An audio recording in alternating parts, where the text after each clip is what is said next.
নমস্কার বন্ধুরা, শুভ সন্ধ্যা। শুরু করছি আজকে ভারতের ইতিহাসের মধ্যযুগের কয়েকটি গুরুত্বপূর্ণ প্রশ্ন উত্তর। আসন্ন বিভিন্ন পরীক্ষার জন্য খুবই গুরুত্বপূর্ণ, কারণ মধ্যযুগের ইতিহাস আমাদের জানা থাকা দরকার।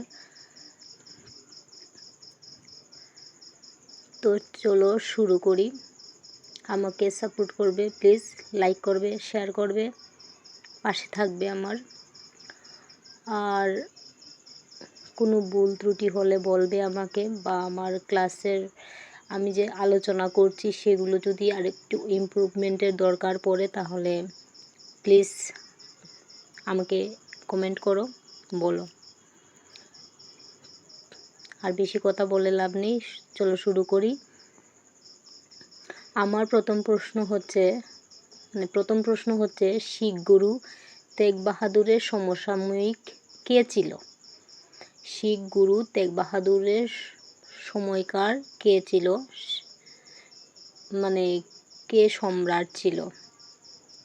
তো ঔরঙ্গজেব ছিল তখন দিল্লির সুলতান।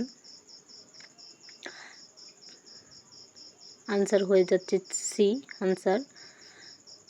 2 নম্বর প্রশ্ন দেখো, তানসেনের আসল নাম কি? তানসেনের আসল নাম হচ্ছে রামতনু পান্ডে।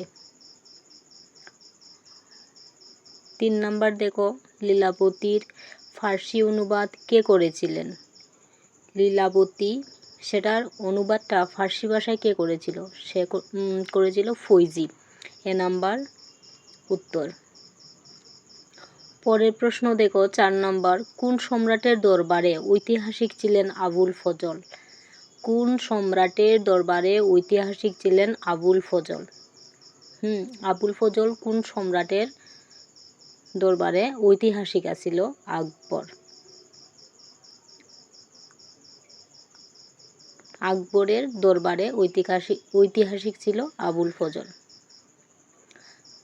তারপর দেখো 5 নম্বর প্রশ্ন, বাবর নাম্বার রচয়িতা কে? স্বয়ং নিজেই বাবর, দিল্লি সুলতান, তোমরা জানো নিশ্চয়ই। বাবরের যে আত্মজীবনীটা তিনি নিজেই লিখেছেন। তারপর 6 নম্বর প্রশ্ন দেখো, তৃতীয় পানিপথের যুদ্ধ কাদের মধ্যে হয়েছিল?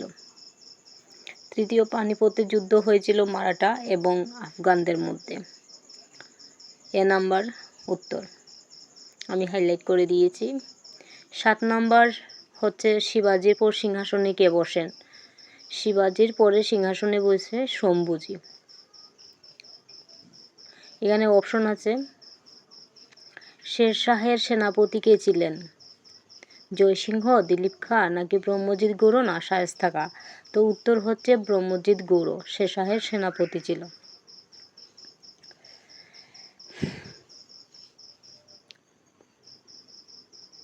শেরশাহের আরেকটা জিনিস, খুব ইম্পর্টেন্ট জিনিস আছে।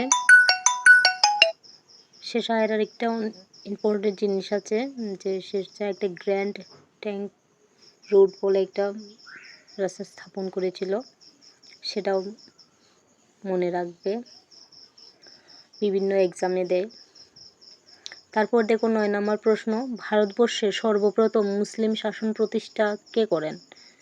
ভারতবর্ষের প্রথম মুসলিমদের যে শাসন সেটাকে প্রতিষ্ঠা করেন, সেটা মোহাম্মদ ঘুরি করেন। আমি অপশনগুলো বলছি না, আমি উত্তরটাই বলছি। যদি অপশনগুলোর ডিসকাস চাই তাহলে আমাকে কমেন্ট করবে, ঠিক আছে? দেখো 10 নম্বর প্রশ্ন, লাস্ট প্রশ্ন এটাই, দিল্লি সিংহাসনে আহরণকারী প্রথম মুসলমান নারী কে? দিল্লির যে সিংহাসন ছিল সেটিতে প্রথম মুসলিম নারী কে ছিল? নিশ্চয়ই জানো, সুলতানা রাজিয়া। তারপর দেখো তোমাদের জন্য আমি একটা প্রশ্ন রেখেছি, সেটার উত্তরটা কি হবে আমাকে কমেন্ট করো। কোন মুসলিম সেনাপতি সর্বপ্রথম দাক্ষিণাত্য জয় করেন? মালিক কাফুর, বৈরাম খান, শায়েস্তা খান, না মীর জুমলা? কোনটা হবে আনসার আমাকে কমেন্ট করো প্লিজ।